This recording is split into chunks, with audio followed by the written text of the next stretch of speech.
finally, never let it be said that we here at the Super Centex podcast overlook those big boys in the trenches, the hogs. We know how important offensive line success is to a team. Um, but, we obviously talk about the guys who score the touchdowns the most. That's what we Ooh. do. Who's the best overall O line you've seen this year, or maybe if you have a particular lineman that's jumped out? And granted, we're keeping stats, we're following the ball, so it's not always easy to pick those guys out. But have you taken notice of any that have impressed you?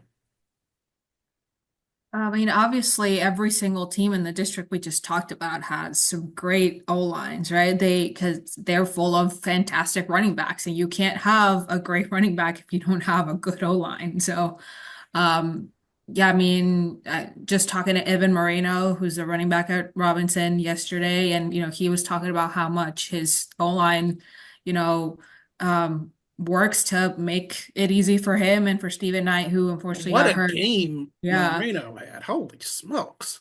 37 carries for over almost 300 yards, and then 109 kick return yards and 69 yard touchdown reception. Yeah, I mean the kid is good, and he plays baseball, basketball, runs track, and plays football. So I mean, Good athlete. yeah. I also really like, obviously, university. You don't have running backs like LD Evans and JD Bell without a great O line. And Michael Willis is, a veteran, all Hmm. state, Super Centex districts, guy, yeah. Super Centex. He's got his honors.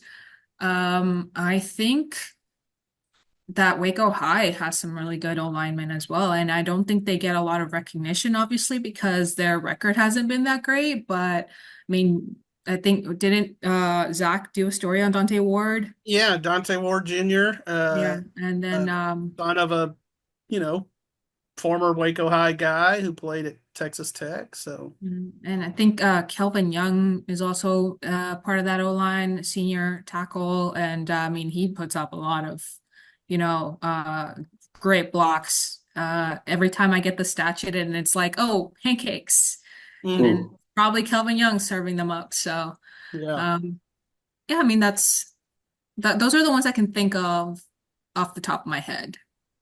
One guy I'll mention, we talked a lot about Martin and Caden Villarreal was a crucial part of their uh, state final run last year. Smart kid, got to talk to him at photo day a little bit, and very much was able to put the Mart thing into perspective for me because that's the story I was doing and what the expectations are for the players there. I've seen La Vega twice, and they don't always run behind Ethan Thompson, but they do.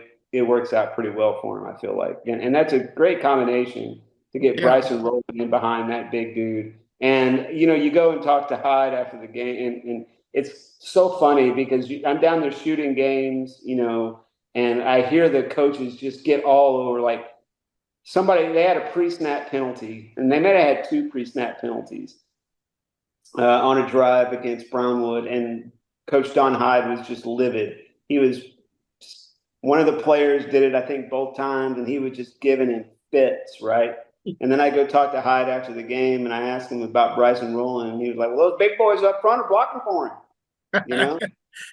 Those coaches are quick to point out the O-line uh, for sure.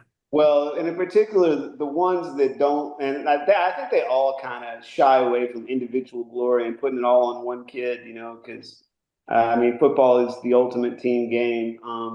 So I think anytime you say, "Hey, so and so was awesome," offensively, they're gonna go right to those offensive linemen.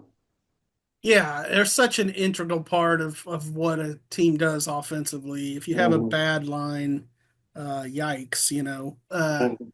But Ethan Thompson certainly is a D1 guy, state powerlifting champ, just Mhm. big, strong, And He's I tell you, I watched him on day one of practice because I was doing a story on them.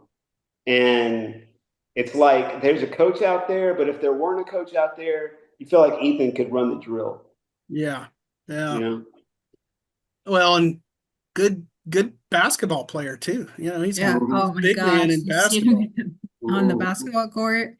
Like you're about to get run over if you're trying to. Don't take a That charge. he's The gonna ultimate he's round gonna mound take and a charge. rebound. Yeah. Mhm. Obviously, I've seen Midway more than anyone else. I was at the China Spring University game, so I did get a chance to see those offensive lines firsthand. But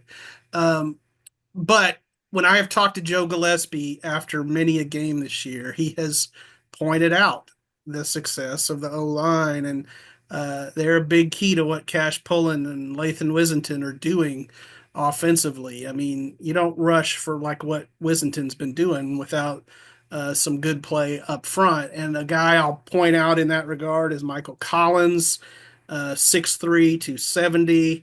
Another guy that's going to play on Saturdays, and he was preseason Super Centex. I think he may have been second team Super Centex last year. Um, so yeah, Midway's got a good line too, and that's been a probably underrated element of their success. So little love for the big boys.